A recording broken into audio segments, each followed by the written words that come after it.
네, 안녕하세요. 반갑습니다. 네,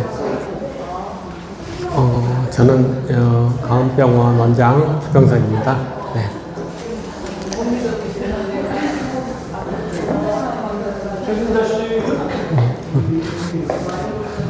네, 일단 좀 제 이야기를 일단 들으시고 그 다음에 궁금하신 게 있으면 말씀해 주시기 바랍니다. 네.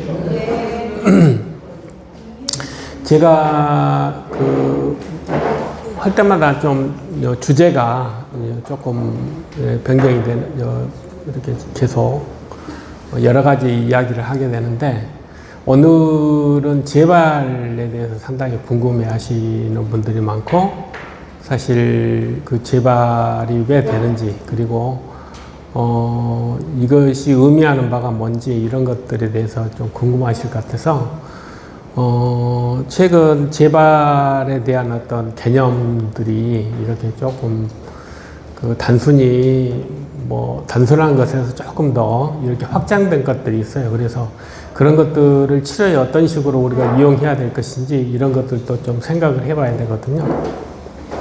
그래서 우선 제가 준비한 자료를 먼저 설명을 드리겠습니다.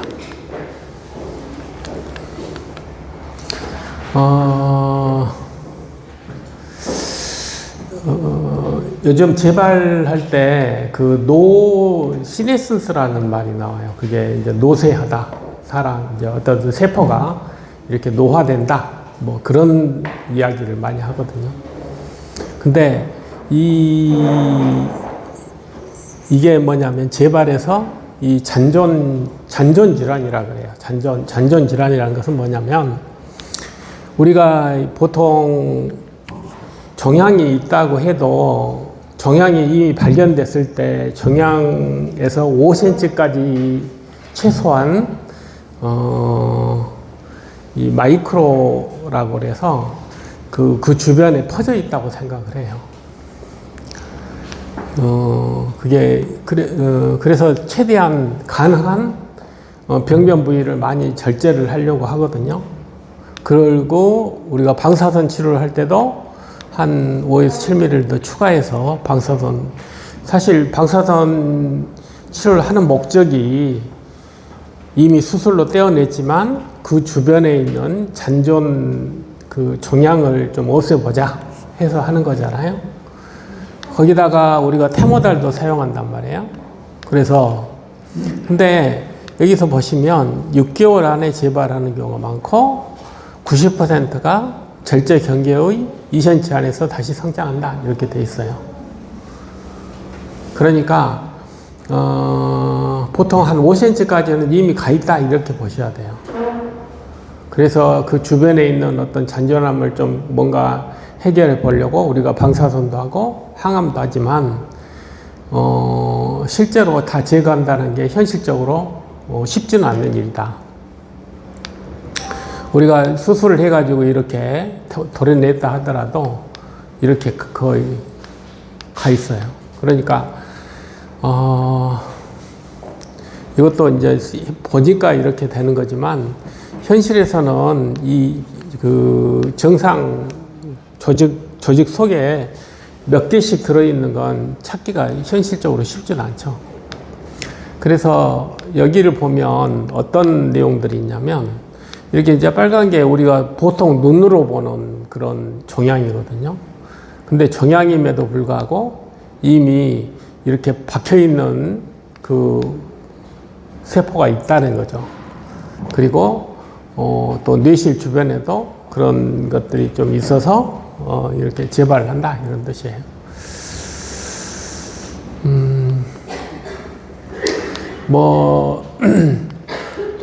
이것은 이제 구태여 먼저 하자면, 이게 종양세포가 도대체 어떻게 이렇게 건너가냐, 이렇게 침습하냐, 이것에 대해서 혈관을 통과해서 넘어가기도 하고, 신경을 타고 넘어가기도 하고, 성상세포라고 들어보셨겠지만, 그런 성상세포를 통해서 가기도 해요. 그러니까 하여간 뭐 여기서 가만히 보면 종양세포인데 일반 혈관, 일반 신경, 성상세포가 도와줘서 가는 거예요. 이해하시겠어요? 그 점을 잘 이해하셔야 돼요. 그러니까 무슨 뜻이냐면 종양세포도 이 정상세포의 도움이 없으면 어디 침습하기도 쉽지 않아요. 간단하게 이야기하면. 그 다음에 또 이제 또 이 내용이 있어요.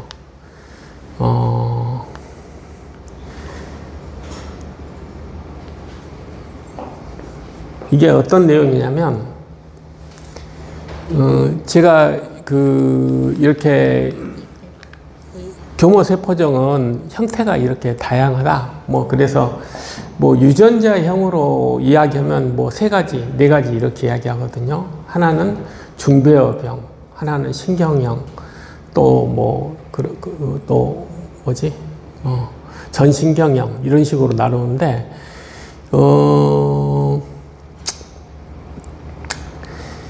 이게 이 내용은 어떤 내용이냐면, 우리가 항암 방사선을 하잖아요. 그러면 세포가 스트레스를 받아요. 스트레스를 받으면 딱 죽으면 좋아.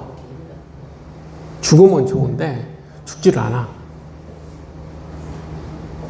그러면 뭐 어떻게 되냐면 세포가 노쇠해져요. 소위 말해서. 근데 이제 우리가 노쇠 그러면 나이 먹은 것만 노쇠 이렇게 생각을 하잖아요. 근데 사실 노쇠는 우리 생리적으로 사용하는 우리 세포의 적응 방법이에요. 간단하게 이야기하면. 그게 무슨 뜻이냐면 노쇠가 없으면 우선 발달을 할 수가 없어요. 이게 노쇠라는 것은 뭐냐면 우리 세포 입장에서는 굉장히 중요한 그 과정이거든요. 생물학적 행동이거든요. 그게 무슨 뜻이냐면 우리 생물은 DNA를 최대한 건강하게 후손한테 물려주려고 노력을 해요. 그게 뭐 자식이 될 수도 있지만 내 세포 내에 또 내 후손들 있잖아요. 그 후손들한테 유전자가 손상된 것들은 보내지 않으려고 해요. 그게 무슨 뜻이냐면 유전자가 손상이 되면 다시 애들이 분열을 해서 새로운 애를 만들어내면 안 되잖아요.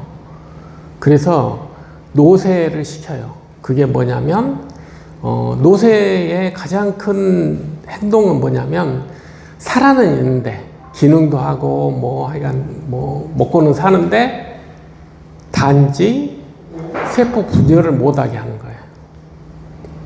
그러면 항암 방사선을 하면 우리가 항암 방사선이라는 것은 결국 유전자에 대한 손상을 주어서 그 세포를 죽이든지 하는 건데 죽지 않을 정도의 어떤 그 스트레스를 받게 되면 노쇠해지거든요.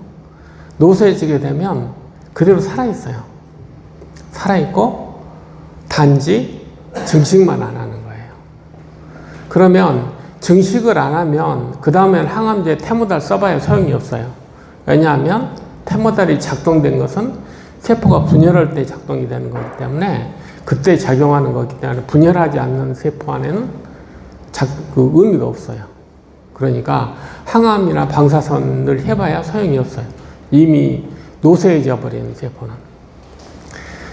이게 우리가 생물을 이야기할 때는 이게 똑같은 동전의 양면인데 이 노쇠라는 것은 우리 DNA를 방어하는 방법 중에 하나인데 이 노쇠한 세포가 있어야지. 왜냐하면 당장 없어져 버리면 힘들잖아요. 당장 없어져 버리면 힘드니까 일단은 노쇠한 상태에서 놔두고 그 다음에 생각을 하는, 이제 어떻게 그걸 보충할 건지를 고민하는 거예요. 어차피 노쇠한 세포를 다음에 없애서 다음에 좋은 세포로 이렇게 다시 교체를 해야 되거든요. 우리 본래 그렇게 만들어졌어요. 방금 전에 말씀드렸지만 노쇠가 여러 가지가 있는데 그 중에 하나가 노쇠의 원인이 여러 가지 있어요. 뭐 복제 노쇠, 뭐 그다음에 뭐 어떤 뭐 손상, 뭐 방사선, 뭐 이런 것. 그다음에 또 중요한 건 바람 유전자예요. 바람 유전자가 작동이 되면 우리 세포는 노쇠해지게 돼 있어요. 그래서 암이 잘 안 생긴다 이거예요. 왜? 이미 유전자가 손상이 된 거잖아요. 아주 잘못 만들어진 거잖아요. 그러니까 기본적으로 이 암을 좀 덜 만드는 기전으로 작용하는 게 노쇠예요. 근데 항암 방사선을 하게 되면 당연히 이 세포도 노쇠해져요. 노쇠해져. 그러면 증식을 안 하면 계속 그대로 있으면 좋겠다라고 생각이 돼요. 거기까지가 거기까지는 좋아요. 거기까지가. 근데 어떤 내용이냐면 이 노쇠가 되면 암세포가 프로그램을 바꿔요. 프로그램을 바꿔서 뭐가 되냐면 줄기세포가 된다는 것이에요. 제가 이 암에서 제가 줄기세포 이야기를 많이 했잖아요. 줄기세포성을 갖기 때문에 줄기세포성이 있으면 씨가 씨 역할을 하기 때문에 우리가 재발을 한다. 그러니까 이 내용이 뭐냐면 노쇠해지는데 암세포는 그것을 프로그램, 세포 내의 프로그램을 바꿔가지고 자기가 줄기세포인 것처럼 줄기세포로 쉽게 말하면 내 세포를 바꿔버린다는 거예요. 바꿔버리면 어떤 문제가 생기냐면 재발을 해요. 다시 세포 주기가 멈춰져서 분열을 안 해야 되는데 다시 분열을 할 수 있게 만든다는 거예요. 그 내용이에요. 그래서 이게 항암 방사선 치료를 하게 되면 암세포가 이렇게 노쇠해지는데 얘들이 다시 프로그램을 바꿔요. 변경을 해서 다시 줄기세포가 되는 그것에 대한 요 그림이에요. 그러니까 보통 이렇게 이것이 보통 일반적인 거예요. 보통 바람 유전자가 생기게 되면 노쇠해져서 그 세포는 없어지는 것이 보통 일반적이에요. 또 DNA가 손상이 되면 DNA가 손상된 애들을 계속 쓸 수가 없어. 그래서 여러 가지 과정을 거쳐서 본래 죽게 만들어졌어요. 근데 암세포는 어떤 특성이 있냐면 이것을 줄기세포로 이렇게 만든다는 거예요. 그러니까 암세포겠죠? 일단은 그런 특성이 있어서 다시 암 줄기세포가 된다 이런 뜻이에요. 보통은 여기서 끝나서 여기서 정리가 돼야 돼요. 청소가 돼야 되는데 청소가 안 되고 줄기세포가 된다. 그것이 요점이에요. 이 논문의 요점이에요. 근데 여기서 보시면 환경 변화로 인한 후생학적 상황이 되면 노쇠세포로 변경이 된다. 이런 내용도 있어요. 그러니까 무슨 뜻이냐면 결국 나이가 들고 그러면 뭐 이렇게 노쇠한 세포가 이제 많아지는 건데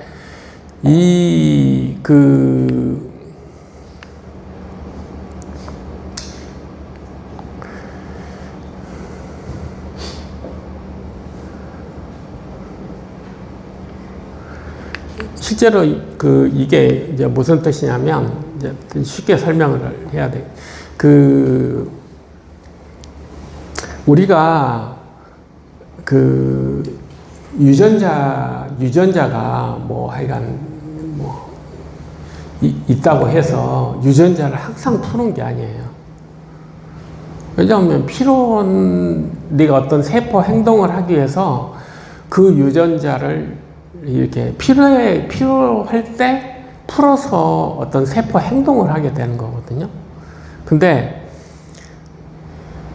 후생학이라는 것은 무슨 뜻이냐면 유전자가 쓸데없이 풀리면 안 돼요. 그러니까 거기다 자물쇠를 다 이제 소위 말해서 후생학이라는데 메칠레이션이라고 뭐 하여간 그걸 자물쇠를 이렇게 해놨는데 그 자물쇠를 푸는 열쇠가 들어가서 전사인자라고 하는데 자물쇠가 들어가서 풀어야지 그 유전자가 여러 가지 단백질을 만들어내서 세포 행동을 하게 되는데 그 자물쇠의 그 숫자는 누가 정하냐?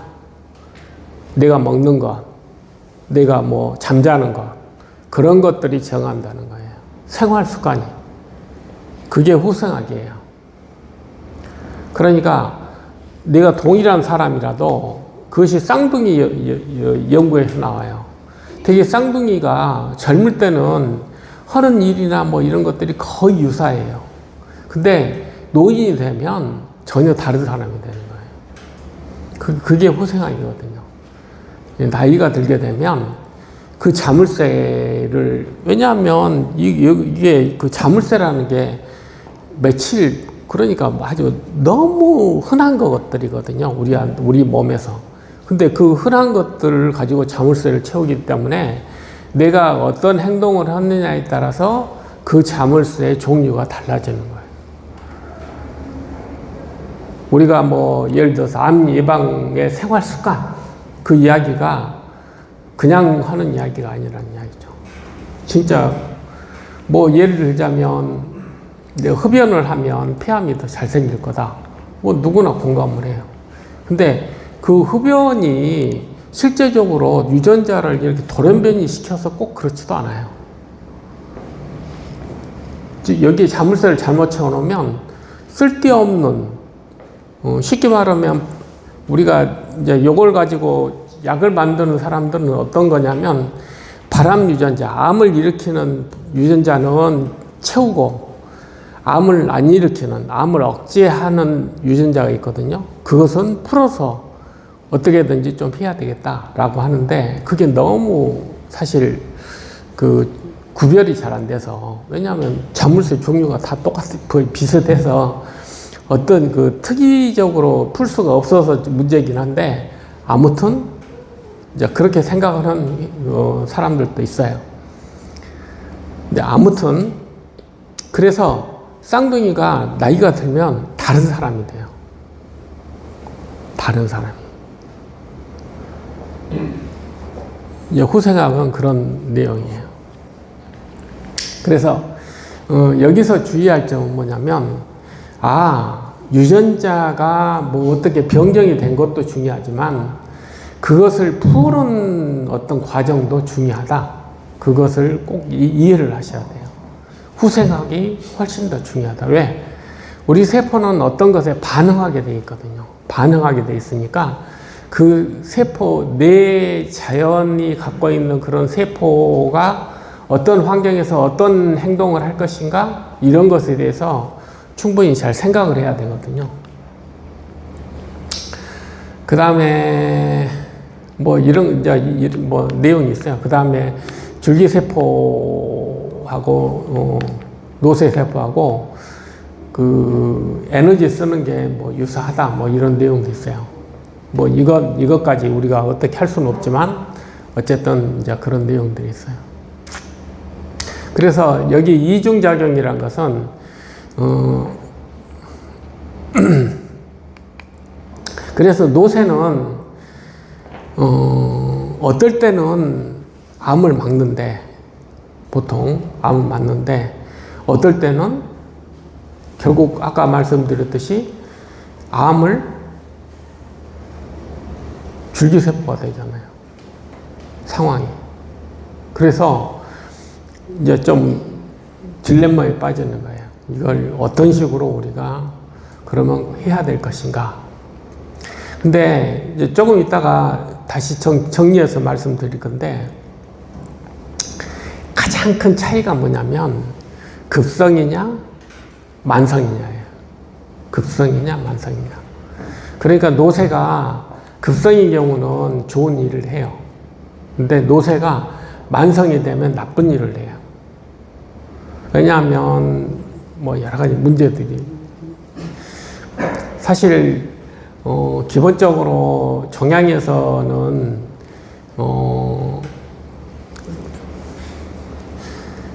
일단 본래는 청소를 잘 해야 된다는 뜻이야. 급성이라는 것은 노쇠세포는 빨리 청소를 해서 없앴다면 만성이 되지 않을 거 아니에요. 그러니까 빨리 없애야 돼요. 노쇠세포를.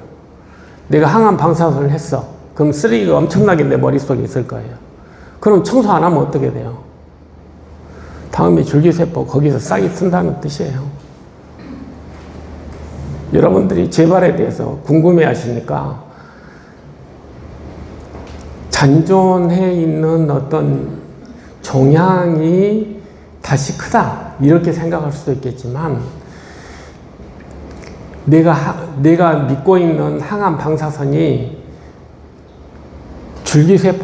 암 줄기세포를 만든다는 것도 충분히 이해하셔야 돼요.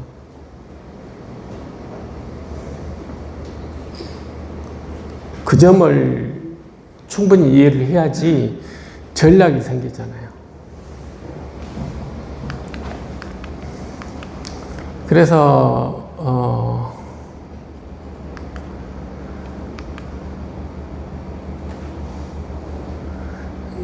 이제 이게 나와요. 실제로 이 종양세포를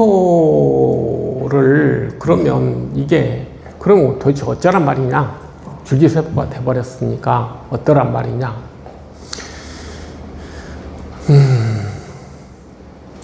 아까 말씀드렸듯이 환경이 결국은 그 세포 행동을 지정을 해요. 우리가 예를 들자면 피부가 이렇게 하여간 상처가 났어. 그러면 그 옆에 있는 주변 세포들이 땜질을 해주거든요. 다시 증식을 하든 그냥 세포와 세포에 붙든 어쨌든 간에 땜질을 해주잖아요. 그런 것처럼 그러면 그게 그걸 땜질을 하는데 사실 내 온몸이 큰 손상일 때는 온몸이 나서지만 조그만 것들은 그 자리에서 해결하거든요.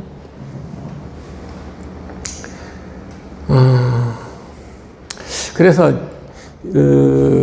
제가 말씀드리고 싶은 것은 암세포를 죽이는 것도 중요한데 실제로는 우리가 성서에도 있잖아요. 씨를 뿌렸다고 다 싹 트는 거 아니다. 그 이야기 나오잖아요. 그러면 이 암 줄기세포가 무섭다고 가만히 있을 거냐 그거지.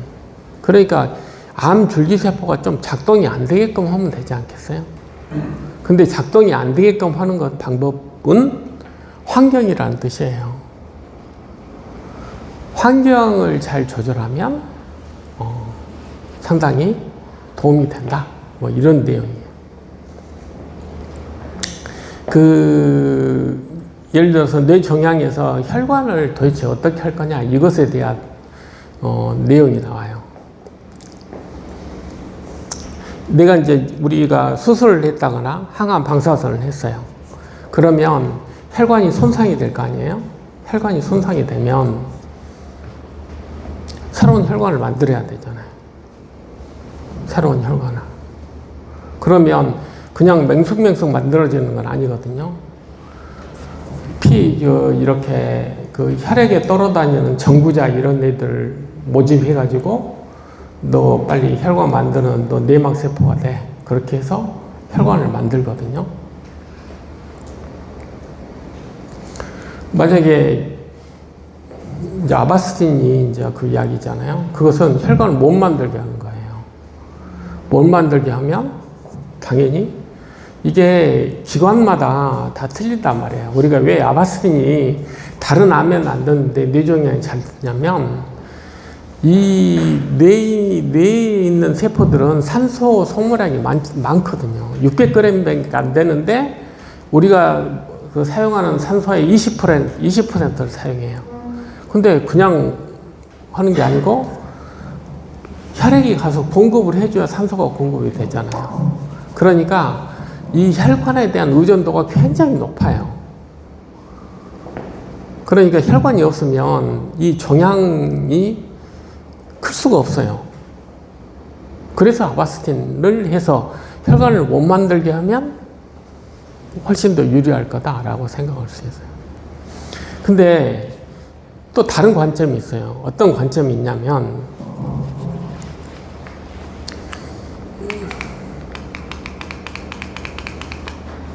이게 뭐냐면, 암세포들이 여기에 몰려 있는 거예요. 이렇게. 아니, 어떻게 암세포들이 저렇게 그 가상자리로만 몰려 있을까? 왜 몰려 있는지 아세요? 그 내용이 뭐냐면, 이쪽에는 혈액 공급이 잘 돼서 먹이가 풍부하잖아요. 그래서 이쪽으로 가는 거예요, 암세포가.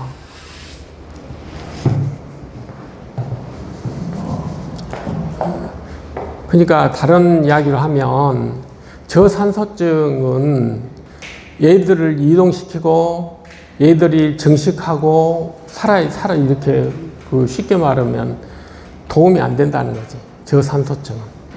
왜냐하면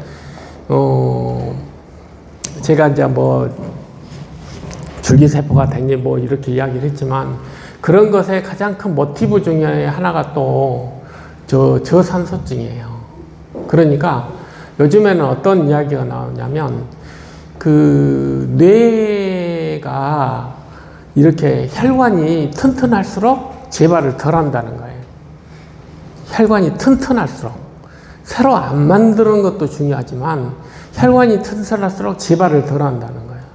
오늘 주제는 재발을 덜 하는 거잖아요. 그러면 뇌에 산소가 공급이 잘 돼야 돼요. 그래서 혈관이 튼튼해야 됩니다. 수술을 했어. 항암 방사선을 했어. 그러면 혈관이 다 손상됐을 거 아니야. 빨리 튼튼하게 되어져야지 재발을 덜 한다는 거예요. 그걸 이야기하고 싶은 거예요. 저산소증이 적을수록 나한테 유리하다는 거예요. 재발을 적게 하는 데 있어서.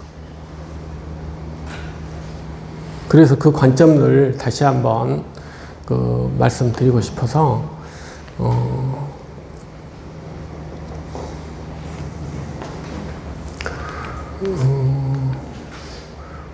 그래서 그 환경이 무시할 수 없어요. 이렇게 미세 환경이 재발하는데 굉장히 큰 역할을 한다. 이런 것들을 무시할 수가 없죠. 보통 이게 표준 치료잖아요. 뭐 테모달 방사선하고 테모달하고 이게 그 아까 제가 뭐 전통형, 신경형, 뭐 중비화병이 있는데 지금 보통 내용이 이제 뭐 이렇게 분류를 했지만 실제적으로 아까 줄기세포형이 주로 중비협행이에요. 이렇게 중비협행이에요. 그러니까 멀쩡하게 뭐 예를 들어 전통형이나 뭐 전신경형이나 이렇게 좀 그래도 좀 순한 그런 종양이 항암 방사선을 하게 되면 중비협형으로 변해요. 거의 80~90%가.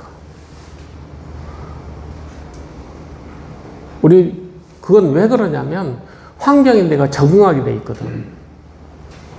그러니까 암세포를 죽이려고 내가 악독하게 하면 할수록 세포도 살려고 더 노력하는 거예요.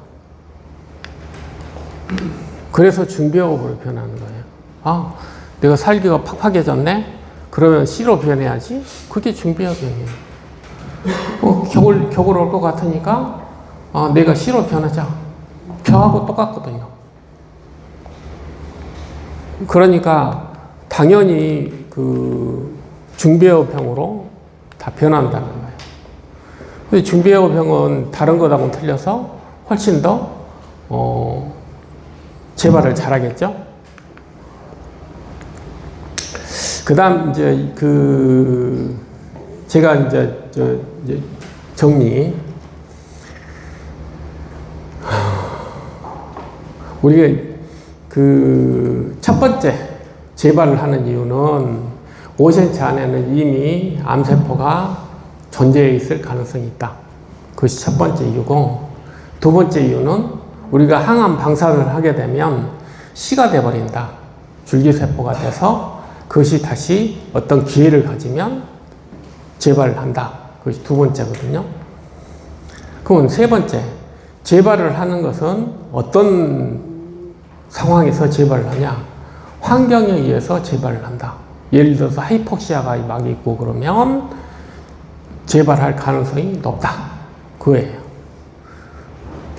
그 다음에 네 번째로 제가 지금 말씀드리고 싶은 것은 그러면 암이 재발을 할 때 혼자 재발하나? 혼자 재발을 하는 게 아니고 주위에 있는 정상세포가 도와줘야 재발이 돼요. 도와줘야지. 어느 정도 도와주는지 볼까요? 난 다른 건 다 뭐 그렇다 손 치더라도 정상 성상세포가 미토콘드리아를 암세포한테 줘요. 에너지를 만드는 게 미토콘드리아잖아요. 미토콘드리아 너 가져. 너 빨리빨리 커야지. 그 정도로까지 도와줘요. 자기 있는 공장을 준다니까, 그냥. 그래서,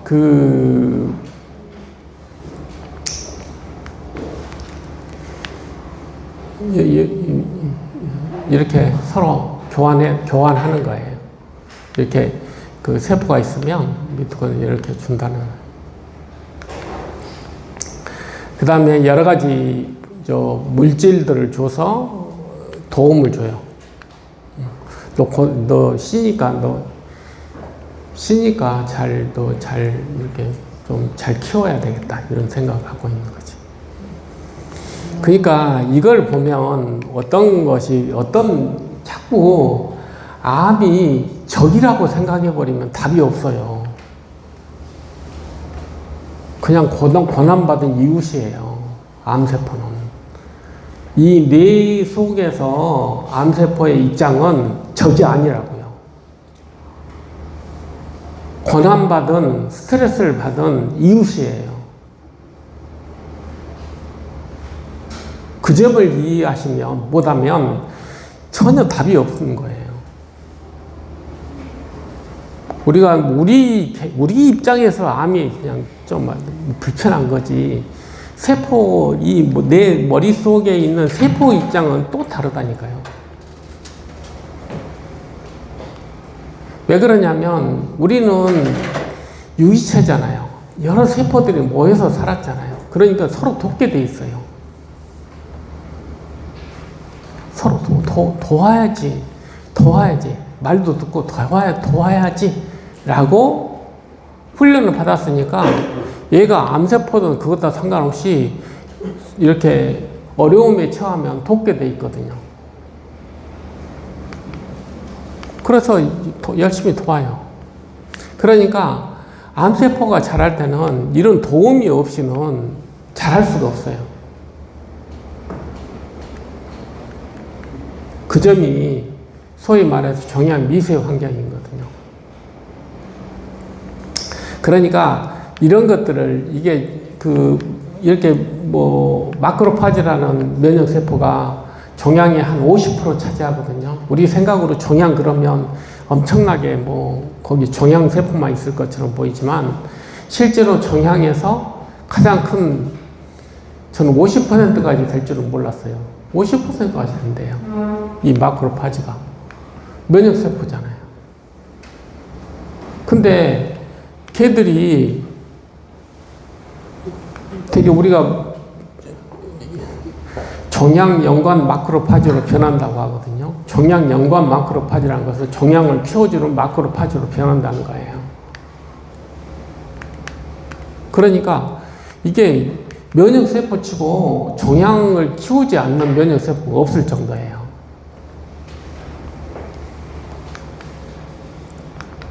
그래서 이렇게 실제로 우리가 I형 유전자가 틀리기도 하지만 그 유전자가 틀리기 때문에 여러 가지 내용이 있는데 아무튼 제가 여러 가지 다른 이야기도 있겠지만 이제 그런 상황이에요.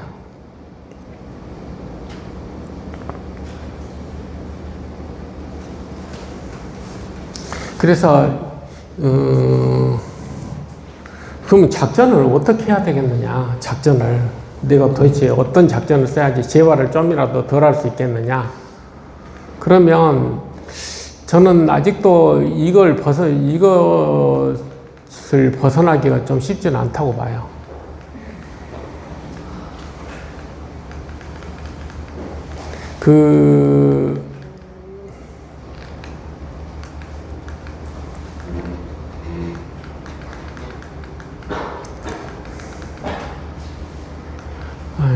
너무 이건데 잠깐만. 네.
누가 뭐라 그래도 저는 기본적으로는 아까 말씀드렸잖아요. 마크로파지, 종양연관, 면역세포들 숫자가 제일 많아요.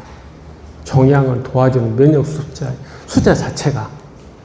그러니까 걔들을 무력화 좀 시켜야 돼요. 기본적으로. 그래야지 재발이 줄어든다고 저는 확신하거든요.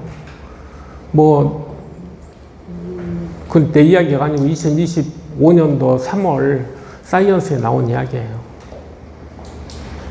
그래서 개들이 내는 물질이 있거든요. 더울 때 그냥 아까 말씀드렸듯이 여러 가지 하지만 개들이 자기 몸을 하는 게 아니고 개들이 내는 물질들이 있거든요. 그런 물질들을 줄여주면 되거든요. 그 면역세포들이 내는 물질들이 뭐겠어요? 연평 물질이에요. 소위 말하는 연평 물질. 그러니까 무조건 연평은 있으면 무조건 재발하는 거예요. 간단하게 이야기하면. 제가 치료할 때 부종 여러분들 이야기 하시잖아요. 그럼 부종이 왜 생겨요?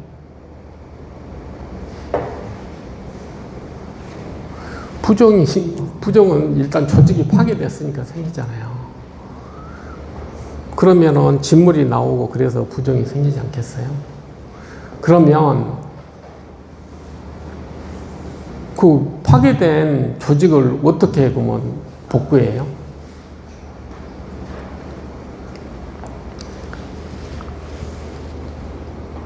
제가 말했던 그 면역세포들이 추축이 돼서 복구를 해요. 왜냐하면 다른 조직들은 되게 붙어 있잖아요. 유일하게 움직일 수 있는 애들이 면역세포예요. 그러니까 그 면역세포들이 움직여서 일들을 처리하는 거예요. 그래서 면역세포가 그냥 면역세포가 하고 싶어서 하는 게 아니고 걔들 아니면 할 수가 없으니까 그 조직을 재구축할 수가 없어요. 그래서 면역세포 숫자가 종양이 있을 때 많은 거예요. 종양은 뭐 한 숫자로 따지면 10에서 20%나 될 거예요. 근데 마크로파지는 50%나 된다니까. 그게 뭘 의미하는 거냐면 그만큼 서로 도와서 지금 뭔가 조직을 지금 재구축해야 되겠다고는 메시지가 가고 그 메시지 때문에 하는 거거든요. 그러니까 걔들이 내는 물질이 대표적인 게 부종인데 부종은 이런 거예요. 면역세포를 또 끌어와야 되잖아요. 혈액에서 끌어오려면 혈관이 벌어져야 돼. 그래서 혈관을 벌어지게 하는 약도 하는 거예요. 그래서 더 많이 면역세포를 피해서 끌어와야 되니까. 그래서 같이 진물이 같이 나오죠. 그래서 생긴 게 소위 말하는 부종이거든요. 그 부종에는 진물이잖아요. 그러면 거기 성장인자도 많고 뭐 먹이도 많고 일단은 그렇거든요. 왜? 그걸 빨리 채워야 되잖아요. 진물이 있으면 훨씬 더 상처가 잘 나니까. 그렇게 해서 부종은 생리적인 건데 아무 입장에서는 너무 좋은 상황이잖아요. 벌레는 다치면 부종이 있어서 빨리빨리 이게 좀 하면 좋은데 암 입장에서는 그 부종의 상황이 자기한테는 최상의 상황이잖아요. 재발하는 데 있어서. 간단하게 이야기하면 부종이 없는 사람하고 있는 사람하고 재발률이 누가 높을까요? 그건 뭐 물어볼 것도 말 것도 없잖아요. 그러니까 부종이 무조건 없어야 돼요. 근데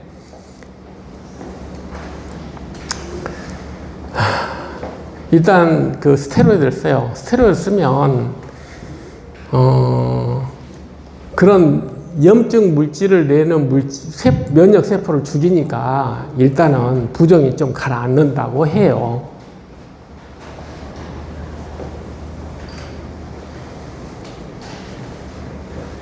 근데 이게 상당히 문제가 있어요. 실제적으로 일부는 좀 줄일 수는 있을지도 몰라요. 일부는. 근데 청소해줄 애가 없어져 버려요. 청소해줄 애가. 왜냐하면 면역세포가 청소를 해야 되거든요. 청소를 하는 애가 없어져 버리면 어떻게 되나? 그야말로 썩는 거거든요. 근데 썩다간다고 표현될 수도 있겠지만 정양의 입장에서는 거름이에요. 정양의 입장에서. 그러니까 엄청나게 내가 잘 성장할 수 있는 기회도 돼요. 그래서 저는 청소 이론에 상당히 지금 청소 이론을 입증하는데 노력하고 있거든요. 이 청소 이론이 사실 뭐 이론으로 나온 게 그렇게 오래되지도 않았고 실제로 그것을 이용을 해서 아직 의약품을 만들어낸 적은 없지만 저는 그 청소 이론으로 의약품을 만들려고 하고 있으니까 이제 제가 참고로 말씀드리는데 아무튼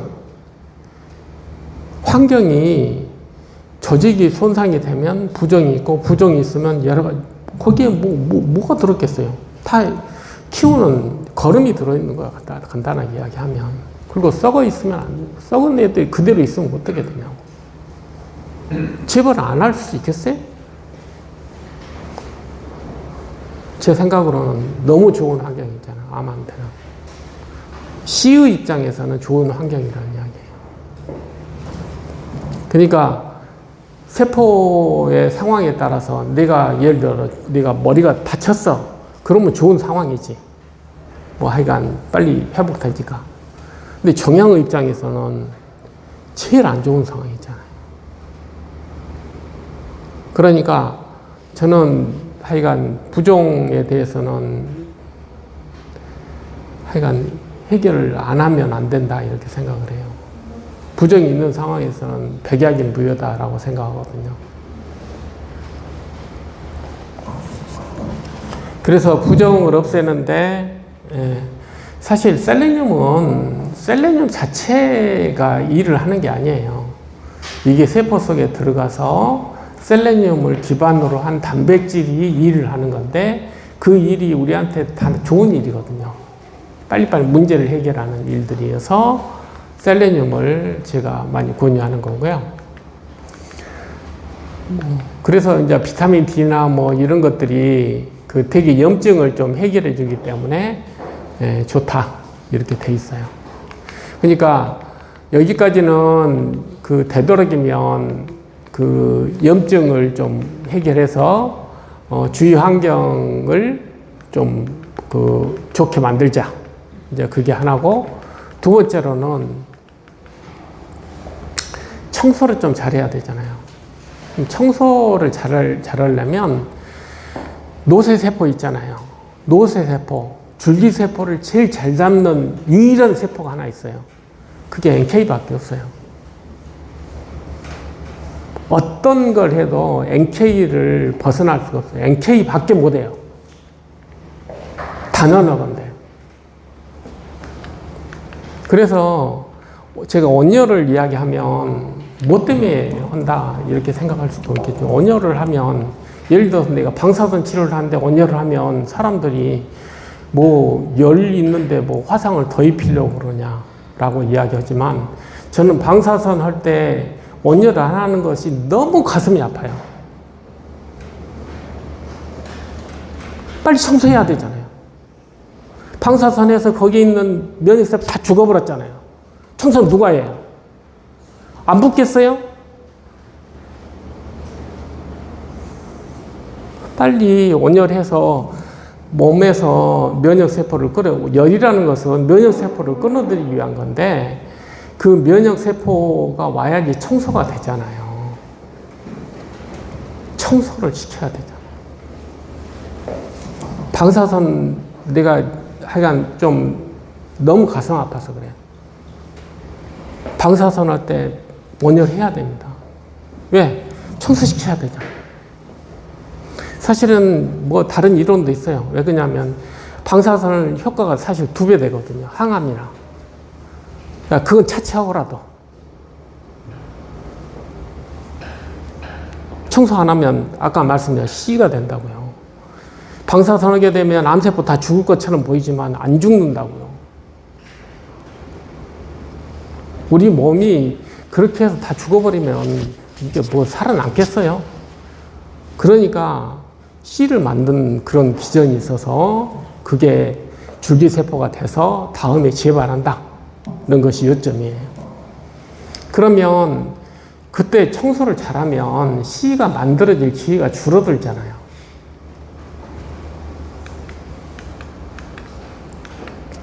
그래서 항암 방사선 할 때 저는 온열 치료가 꼭 필요하다. 그렇게 생각을 해요. 그 다음에 기본적으로 면역력이 떨어져 있잖아요. 기본적으로. 그러니까 흉선, 아까 흉선 뭐 이건 하도 여러 번 이야기해서 그러지만 이건 뭐 도대체 지금 사실 나이 좀 먹으면 T세포라는 게 없어요. 왜 그러냐면 이게 왜 중요하냐면 저는 오래 살았잖아요. 벌써 68세니까 오래 살면 기억 T밖에 없어요. 그러면 암이라는 건 새로운 문제잖아요. 그러면 새로운 어떤 T가 만들어져야 되거든요. 그래야 그 문제를 해결할 거 아니에요. 이거 대표적인 게 코로나예요. 코로나 노인들 60세 이상에서 99%가 죽었어요. 사실 99.99%가 60세 이상에서 죽었는데 왜 죽었어요? T가 없어서 죽는 거예요. 새로운 적에 대해서 만들어내죠. 내 항체를 만들어내고 거기에 대한 어떤 T세포, 면역세포를 만들어낼 힘이 떨어져서 죽은 거예요.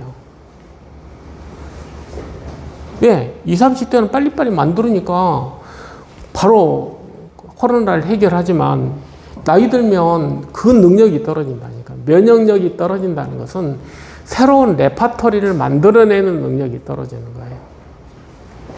당연히 자닥신이 중요하죠. 왜? 흉선 호르몬이니까. 흉선이 워낙 거의 없다시피 하니까 조금 더 그거 흉선 호르몬을 주면은 조금이라도 만들어낼 거 아니에요. 그러니까 그런 것들을 해야 된다. 이런 거죠. 그래서 지금 그 이뮤코텔도 마찬가지고 미슬토도 마찬가지예요. 저는 이뮤코텔 비싸면 미슬토도 좀 많이 사용했으면 좋겠어요.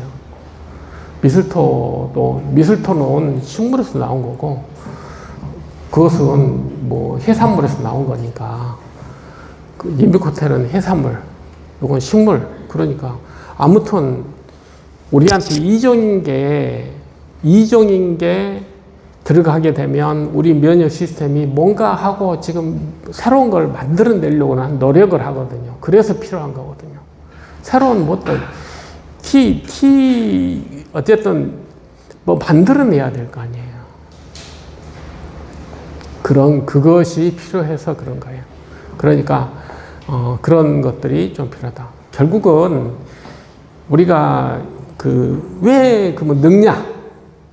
이제 가장 기본적으로 왜 늙냐? 늙은 것은 노쇠한 현상이 있어서 늙는 게 아니고 노쇠한 세포 청소가 잘 안 돼서 늙는다, 그런 이론이 있어요. 아까 제가 말한 청소 이론.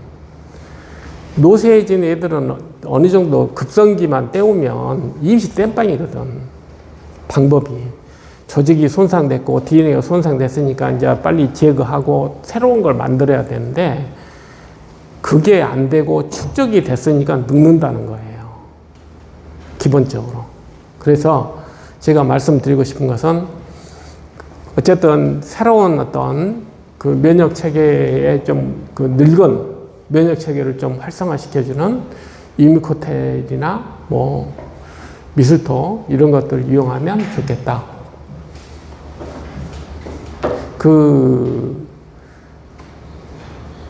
임상 3상에서 이뮤코텔을 이미 입증했잖아요.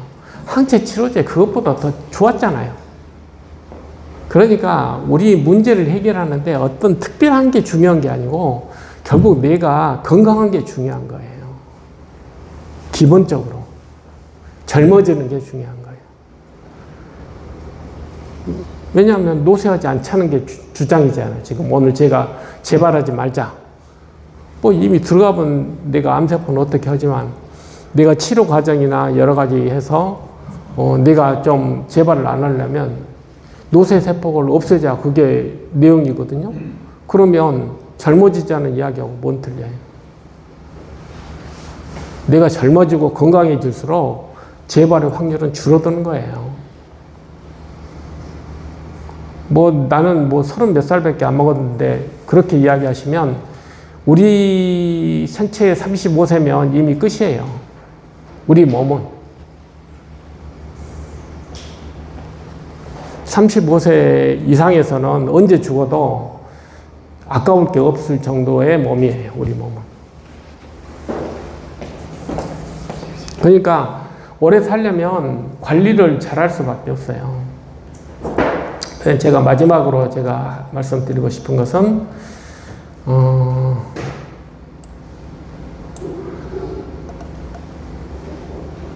이번에 기사가 하나 났어요. 우리 테라 기사가 하나 났는데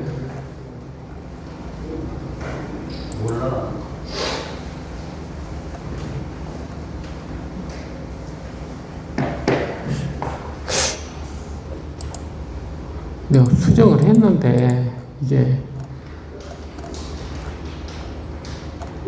입력이 안 됐나?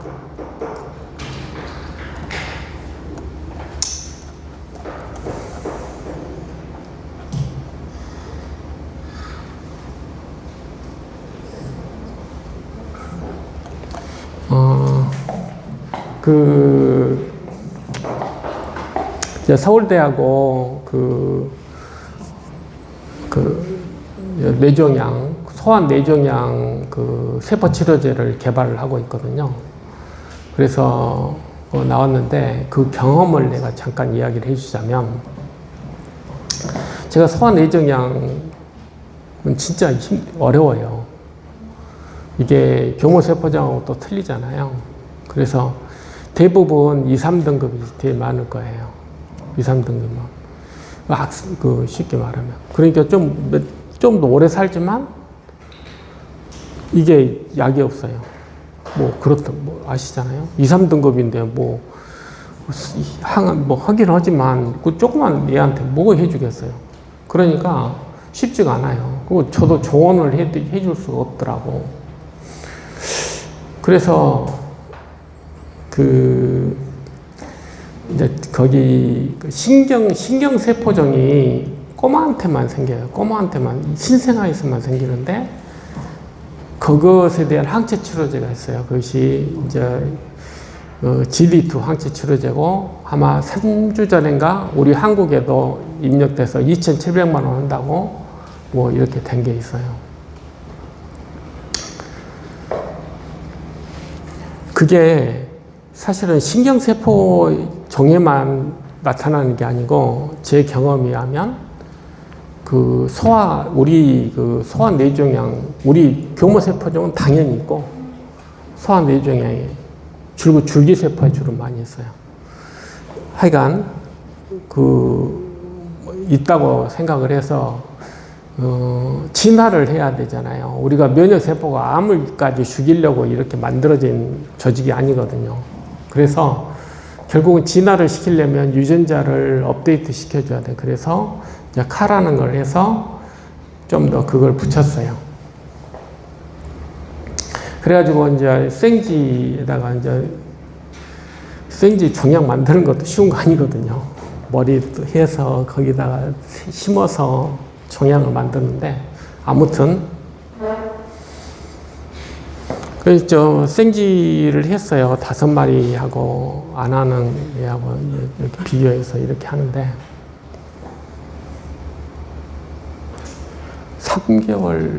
3개월에서 한 5개월쯤 됐을 거예요. 똑같다는 거예요. 똑같아. 그래서 이제 그만둬야 되는 거 아니냐. 그래서 야, 지금은 종양이 있고 없고가 중요한 게 아니고 사냐 안 사냐가 중요하다. 그러니까 제 실험은 다 죽냐 사냐로 결정하거든요. 어차피 종양이 있건 없건 나하고 뭔 상관 있어. 나는 살아있으면 되지. 그래서 했더니 결과가 어떻게 그래서 우리 실험실에서 하는 건 전부 죽을 때까지예요. 그랬더니 안 맞은 애는 다 죽었어요.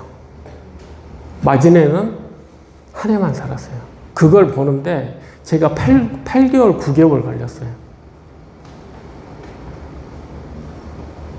그래서 그 내용이 80% 효과를 봤다. 그게 쥐를 8개월 동안 보고, 이게 사람으로 하면 한 5년쯤 될 거예요. 왜냐면 쥐 수명 2년이잖아요. 우리 한국 사람 80살이잖아요. 그럼 40배를 해야 되잖아요.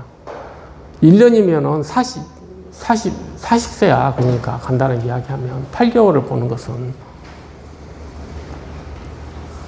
이게 차이는 있고 없고가 중요한 게 아니고 내가 어떻게 관리하느냐가 결국 결판을 내는 거잖아요.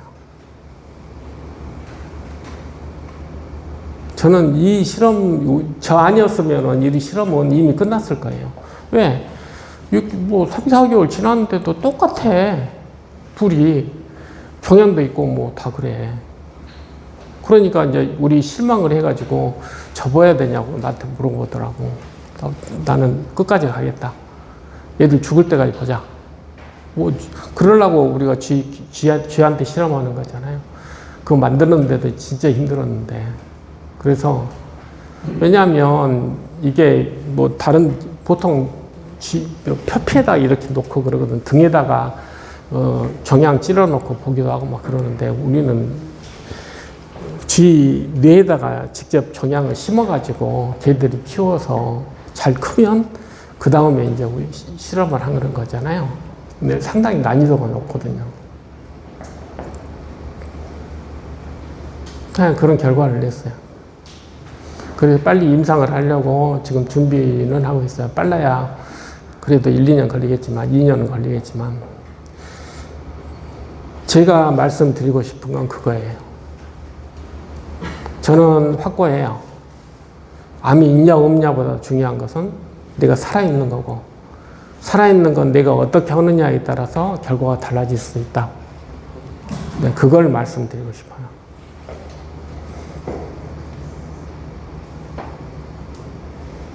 관점을 좀 다르게 보셨으면 좋겠어요. 그러니까 지금 하여간 나는 이제 소아 종양은 하여간 초등학교 졸업하고 일단은 청소년까지 만들자, 그게 내 목표거든요. 가능할 것 같아요. 그건 내 생각이 맞았고. 이게 하여간 그래요. 만약에 그게 되면 여러분들 다 혜택 볼 수 있어요. 꼬마도 듣는데 뭐 어른이야 뭐 더 잘 듣겠지 뭐. 그러니까 하여간 빨리 지금 잘 듣는 세포 치료제를 만들려고 노력하고 있으니까 이제 그동안 관리 좀 잘 하시고 있으시면 좋겠습니다. 네.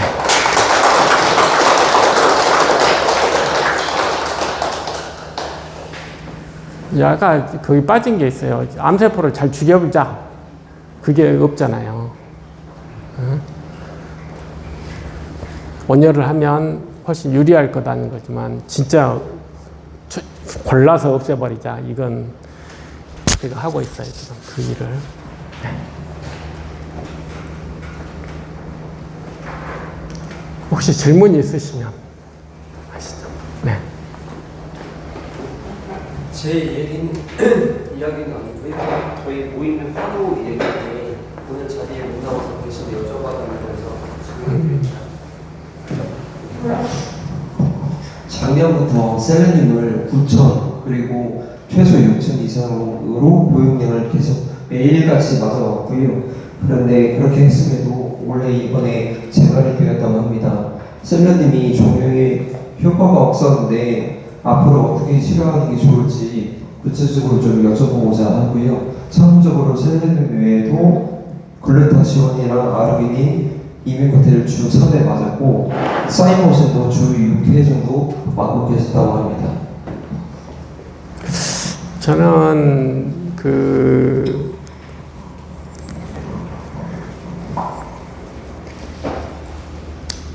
사이머신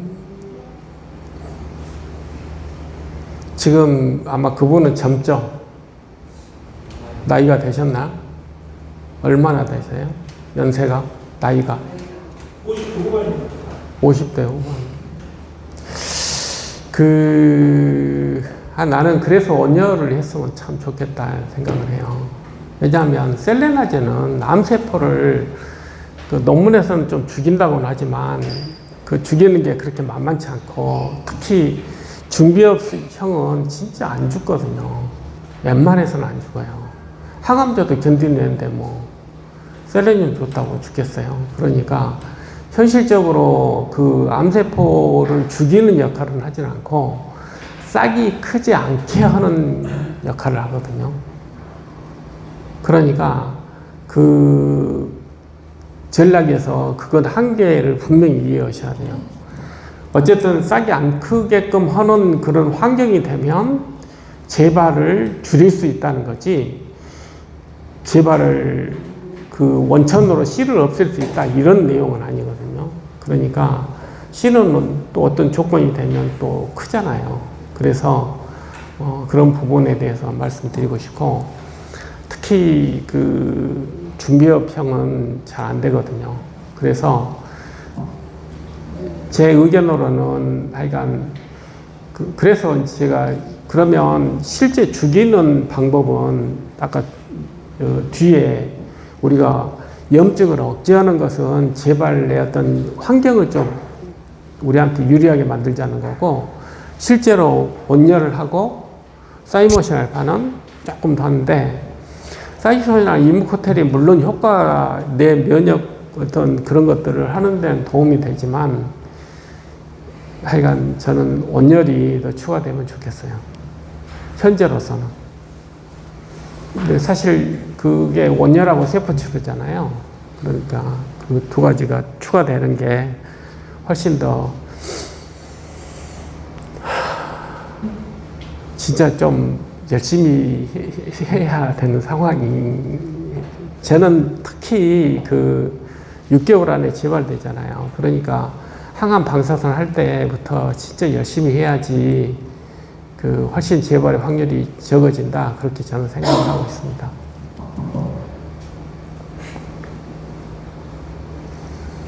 네. 가장 중요하다고 생각하시는 면역 치료가 어떤 건지 지금 말씀드렸잖아요. 세 가지만 꼭 집어서.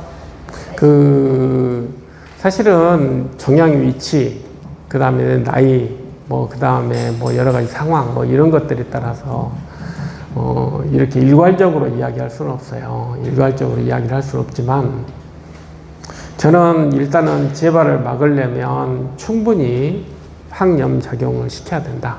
그것이 기본 밑바닥이잖아요. 그 다음에, 두 번째로는 여기가 방법이 많은 게 아니에요. 결국 미슬토를 쓰든 이미코텔을 쓰든 사이모신 알파를 쓰든 면역력을 좀 자극해 주자. 그것 하나 하고, 그 다음에 두 번째로는 온열을 해서 되도록이면 그쪽으로 면역세포를 좀 끌어들이자. 세 번째로는 셀레나이즈를 줘서 염증 부종을 어떻게든 좀 가라앉혀보자. 그것이 포인트거든요. 그러니까 그 세 가지 요약을 하자면, 현재로서는 이제 거기에 이제 외부에서 세포를 주자. 이제 그게 세포 치료겠죠.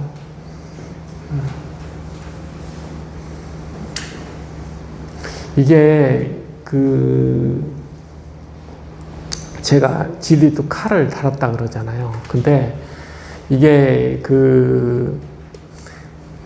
별것 아닌 것처럼 보이지만, 이 뇌에는 그렇게 많은 면역세포가 들어가지가 않아요. 파괴가 돼서 하지만, 안 들어가는 건 아니지만, 보통 다른 종양처럼 막 이렇게 많이 들어가는 게 아니거든요. 그러니까, 제 생각에는 그래서 온열이 꼭 필요해요, 온열이. 안 그래도 안 들어가는데, 조금이라도 어떤 벌레야 좀 들어가지 않겠어요? 그러니까, 이게, 캐나다에서는 12시간 해서 이게 저주파를 쏴서 그 비비를 연대요. 근데 나는 온열이면 충분하다고 생각하거든요. 그러니까 훨씬 더 시간도 덜 들고, 심플하잖아요. 그래서 저는 온열을 꼭 했으면 좋겠습니다.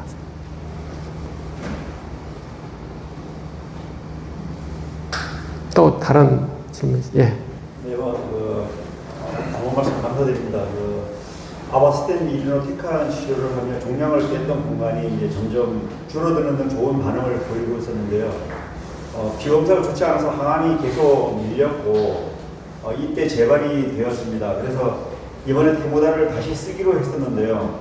재작년에 테모달 하던 기간 중에 재발이 없었기는 하지만, 걱정되는 건 유전자, 검사에서 항암이 듣지 않는 유전자로 나왔었는데, 이것이 치료에 있어 영향을 많이 주는 부분인지 궁금합니다. 이제 테모달 할 때, 그때 제가 말씀드렸잖아요.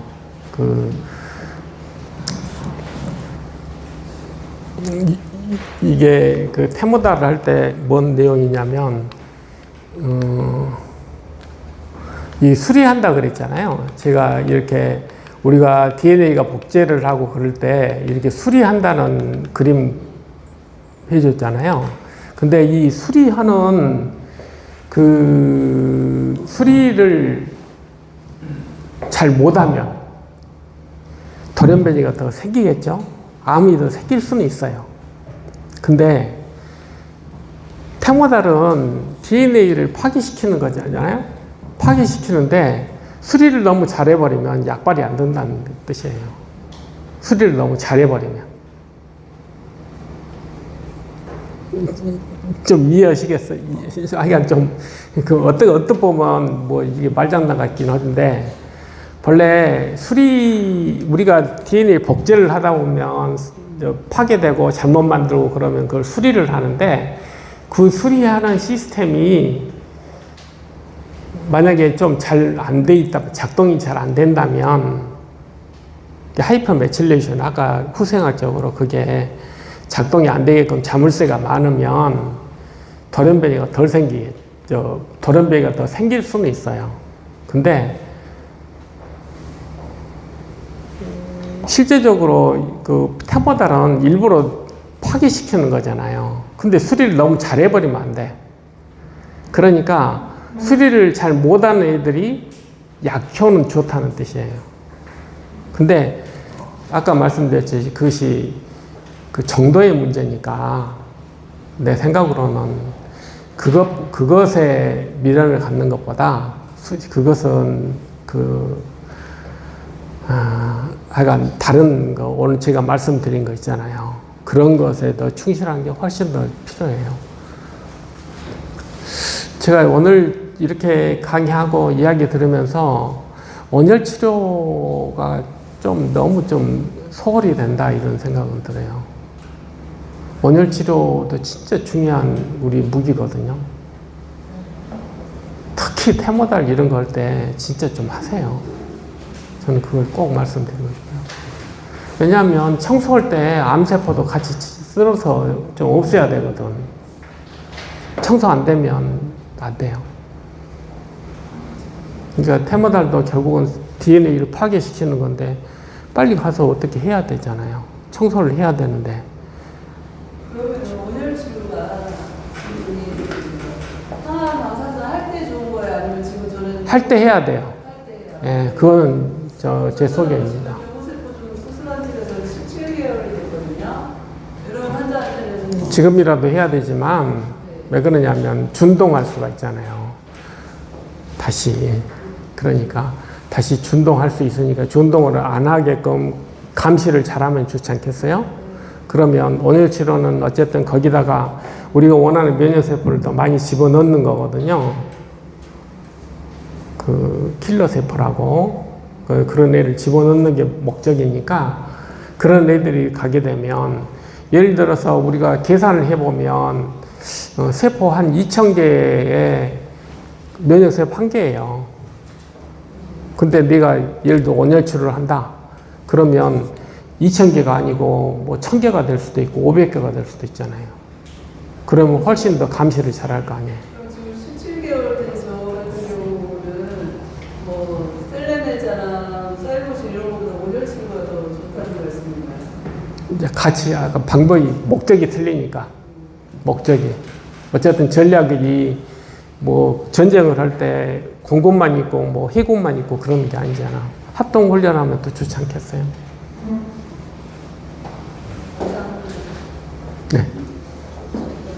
혈중 치료를 다 끝냈는데요. 태모달 6차까지. 근데 선생님께서 이제 계속 가자를 해줘가지고 태모달을 7차까지 복용을 했어요. 얘가 학생이다 보니까 이제 좀 몸에 무리가 가지 않을까 이제 좀 걱정이 돼서 계속 태모달. 되게 제가 이렇게 노쇠 이야기를 하는데 이게 다른 그러면은 예를 들어서 유방암이나 뭐 위암이나 여기에도 해당이 될까? 그러면 상당히 그건 좀 뇌종양의 좀 특이적 상황이라고 보시면 돼요. 왜 그러냐면 우리가 항암은 보통 3주에 한 번씩 맞는 그런 암, 매일 먹는 항암제가 아니고 3주에 맞는 항암제는 견딜 수 있을 만큼 용량이에요. 맥시멀 토러러블 도스예요. 그러니까 최대로 견딜 수 있는 용량을 안 쓰면 소용이 없어요. 그러니까 안 죽을 만큼 줘야 돼요. 그러니까 그래서 원칙이 뭐냐면 그렇게 했음에도 불구하고 종양이 진행되면 그 약은 안 듣는 거다. 그 다음에 3등급 이상의 부작용이 있으면 이제 그것 하다가 내가 죽겠으니까 이제 그만둔다. 이렇게 돼 있거든요.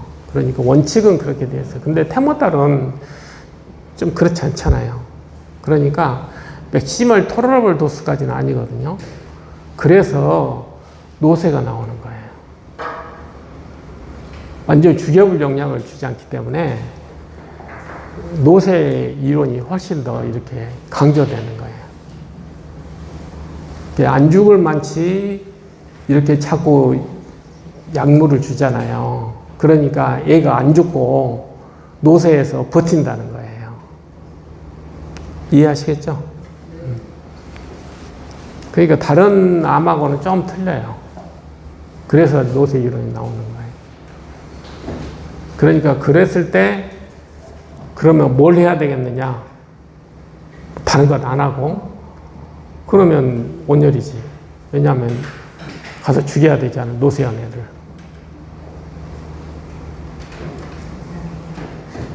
네. 작년 11월부터 피검사 수치가 좀 전반적으로 떨어졌는데 백혈구가 너무 바닥에서 촉진제 주사를 많이 안 올라오고 지금 어떤 치료하고 계시나요? 다른 분들 응? 다른 분들 아니 치료는 어떤 약을 하고 계시나요? 아바스틴? 그다음에 간 수치도 되게 나쁘고 먹는 것도 따뜻이 없고 근데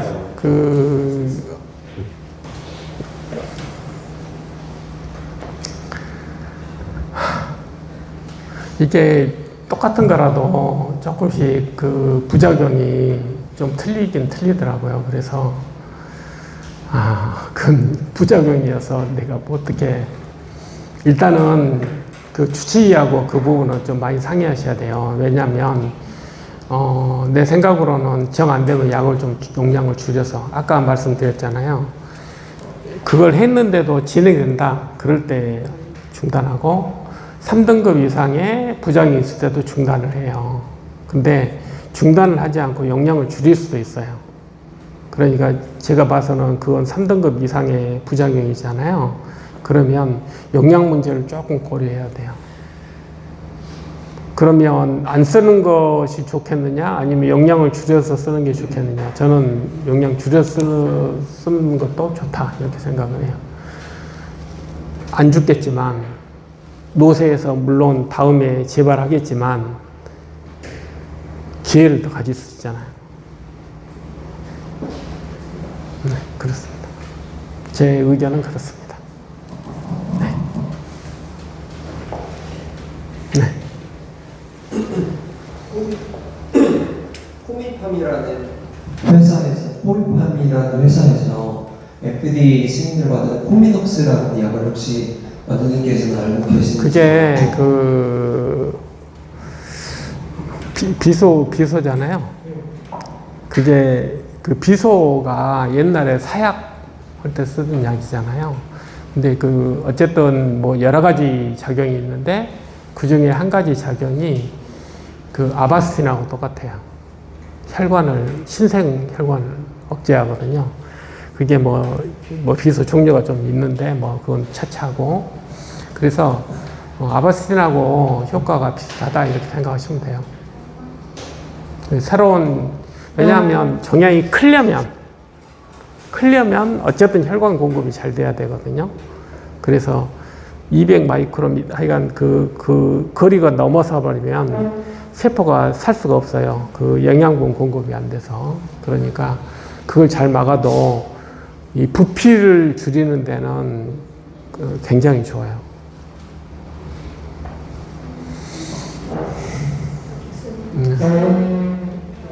새롭게 나온 경호세포종 현상 중에 그 알지노믹스라는 게 나왔거든요. 혹시 그거는 들어보신 바가 있으신지? 잘 모르겠는데. 알지노믹스? 네. 하고 종양을 제거하고 나서 종양 제거한 주변 뇌 조직에 RZ001이라는 물질을 이렇게 주사를 하고 그다음에 바이러스 그거는 mRNA를 활용한 거라고 하고요. 그다음에 그 뒤에 그거하고 다른 물질인데 다른 경구용 알약을 복용을 보름 정도 하면서 임상이 있는데 지금 그 일종의 암 백신으로 생각되고요. 그 다음에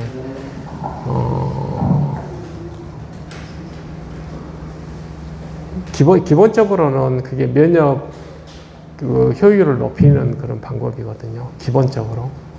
그래서 우리가 면역 치료의 한 일종이다 이렇게 생각하시면 돼요. 근데 그걸 결국은 해결은 누가 해야 되냐면 NK 가서 해야 되거든요. 제 생각으로는 백신만으로는 절대 해결이 안 돼요. 백신 해하고 뭐 이미 뭐 방사선하고 다 죽어가지고 있지도 않는 그 황무지에다가 백신 주면 뭐합니까? 면역 치료는 좀 이렇게 작전을 잘 세워야 돼요. 그래서 일반 그 좀 말이 안 되는 그런 임상들이 많아요.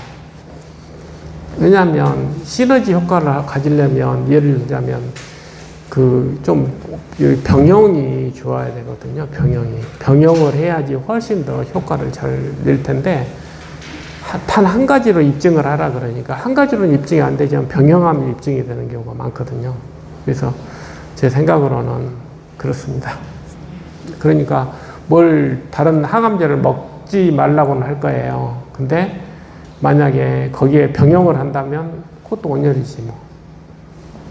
훨씬 더 유용하겠죠. 그 효과가 좋아지겠죠. 그런 게 있습니다. 네, 이상 마치겠습니다. 감사합니다. 네.